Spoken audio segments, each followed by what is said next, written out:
যেহেতু অহাকালি ৰাতিপুৱা 9 বজাৰ লগে লগে তোমালোকৰ এইচএছৰ ফলাফল ঘোষণা কৰিব ইতিমধ্যে ফলাফলৰ সম্পূৰ্ণ এখন জাননী ঘোষণা কৰিলে আৰু এইটো জাননীত তোমালোকে মাৰ্কশিট কেনেকৈ ডাউনলোড কৰিবা যেহেতু তোমালোকৰ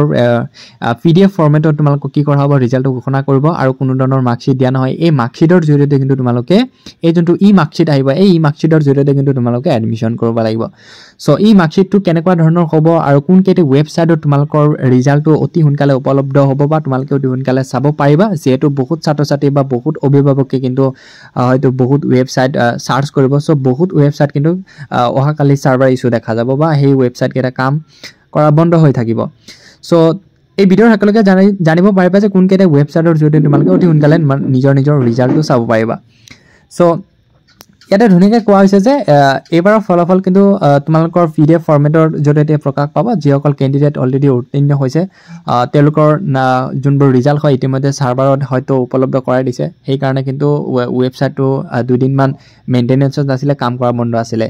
সো আৰু সেই ইংগিত বহুতে লৈ কেনে ভিডিঅ' বনাইছিলে যে এপ্ৰিলৰ শেষৰ ফালে অৰ্থাৎ 30 তাৰিখত ৰিজাল্ট ঘোষণা কৰিব পাৰে ইতিমধ্যে তোমালোকক কিন্তু ডক্টৰ ৰণোজ পেগু ডাঙৰীয়াই টুইটাৰ একাউণ্টৰ জৰিয়তে জনাই দিছিলে দুপৰীয়া সময়ত কিন্তু ইতিমধ্যে এটা অফিচিয়েল আপডেট যোনটো তোমালোকক কি কয় ASSEBৰ ফালৰ পৰা এটা নটিফিকেশ্যন আহে এই নটিফিকেশ্যনটো ইতিমধ্যে জাৰি কৰিছে আৰু এই নটিফিকেশ্যনত ধুনীয়াকৈ কিছুমান কথা আছে যে মাৰ্কশিট ডাউনলোড কৰাৰ বাবে তোমালোকৰ ৰোল নাম্বাৰ লগতে ৰেজিষ্ট্ৰেশ্যন নাম্বাৰ কিন্তু খুবেই প্ৰয়োজন হ'ব ফৰ এক্সাম্পল তোমালোকৰ যে ৰোল নাম্বাৰ থাকে 0012 লগতে নাম্বাৰটো 20001 এনেকৈ তোমাৰ ডিজিটৰ নাম্বাৰ থাকিব লগতে তোমালোকৰ যোনটো ৰেজিষ্ট্ৰেশ্যন নাম্বাৰ আছে সেই ৰেজিষ্ট্ৰেশ্যন নাম্বাৰ কিন্তু অতিকৈ প্ৰয়োজনীয় হ'ব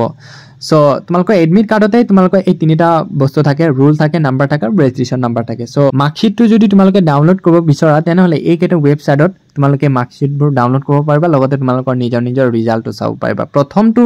যোনটো ৱেবছাইট হৈছে টোটেল 12টা ৱেবছাইটৰ জৰিয়তে তোমালোকে ৰিজাল্টটো চাব পাৰিবা প্ৰথমটো ৰিজাল্ট চোৱা ৱেবছাইটটো হ'ল www.asec.assam.gov.in